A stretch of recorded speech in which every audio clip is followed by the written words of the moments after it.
Hello everyone, today I'm going to talk about IZAR in the constellation Bootes.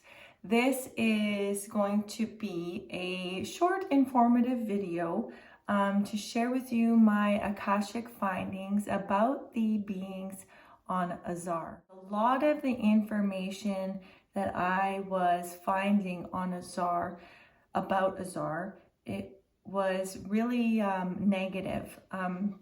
Suggesting that this star is filled with a race from the Chakar, evil, kind of a really bad, negative reptilian race.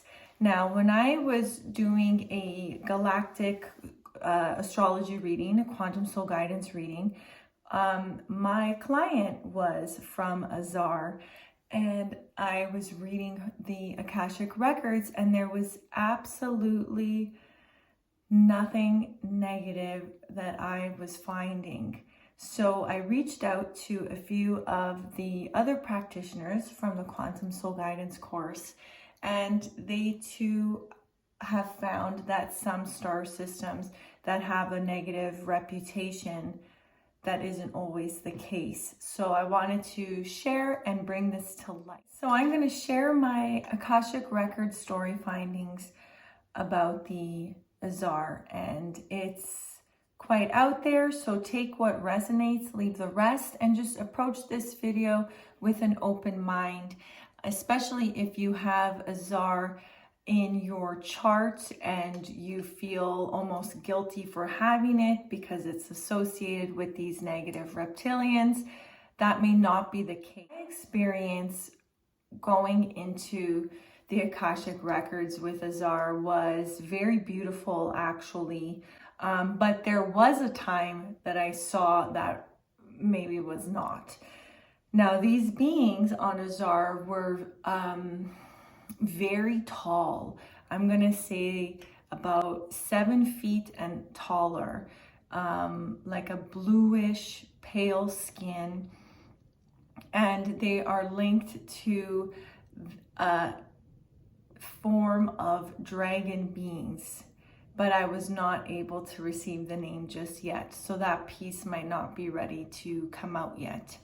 Okay, so everything was crystalline there, or iridescent, and it was very peaceful and very solitary. It's like every body that existed there lived separately, but they were all in harmony and unity with one another. Just everyone respected each other's space. Now, these beings are able to live either as this IZAR being or as this ancient form of dragon that is unnameable right now. And they hover in an ethereal environment. So the way I saw it was that they're not actually touching IZAR.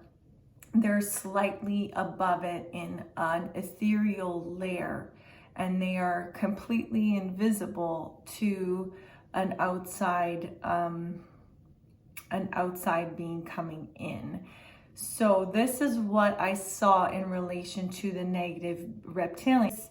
The negative reptilians, I saw the story of how they came in, and the way it was shown to me was that they were escaping or journeying from one star system to another, and they needed a place to stop because they were tired too.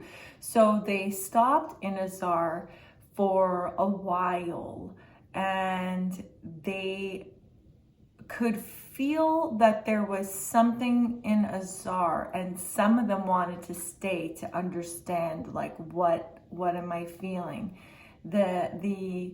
I'm going to call them the ancient IZAR dragon type beings knew that they were there, but they emit this frequency that is so high pitched that it was bothering this lower density reptilian beings. And some of them had to leave right away because it made them very uncomfortable in that environment to have this super high-pitched sound. It's almost inaudible, but it affects the energy of the person or of the being. And some of them stayed to figure it out. But no matter what experiments they tried, all of the information they knew wasn't working. They could not figure out what this feeling was. They didn't like not having control of this environment. And the ancient beings from IZAR, they didn't do anything on purpose. This is naturally them. They naturally hover in this ethereal realm on IZAR, and they're so high frequency that there is a noise to it. There is this sound. And even though it might be inaudible for some beings, it still affects them. So you're either going to be in harmony with this feeling, like, wow, it's very peaceful and pleasant here, or being a reptilian, that feeling would be very repulsive and like disgusting to be in that environment. So they did leave. And I saw them leaving in their ships, and there was a few left who really wanted to figure out what it was. But all attempts to solve this were failed because of their vibration. There is no way they can see this ancient race. It's just not possible, because the way this ancient race is designed and the way these reptilians are designed, there is no way that they could possibly find them. So they did leave. The star is vacant, and these beautiful, peaceful, solitary beings are there, and they can connect like to the land, but they choose to hover. That is natural to them. They don't actually need to touch matter to feel the matter. They're always connected to it no matter what. So that was my experience with IZAR, completely different than the reports I've read on IZAR. So just take what resonates, leave the rest. Galactic astrology is, on this beautiful developmental journey, and a lot of us who are called to it are using tools such as our ability to get into the Akashic records or psychically perceive things. So you're going to have to use your discernment and see what feels right in your heart.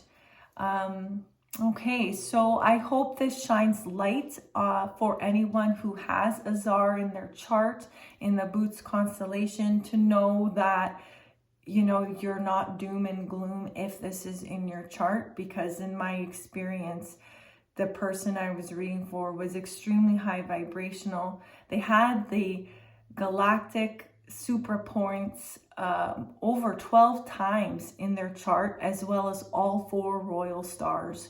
So that is an extreme high vibration, and there was nothing low density or service to self about it. So do some more digging, do some meditation on it, and know that we are all developing our skills to wake up our own healer.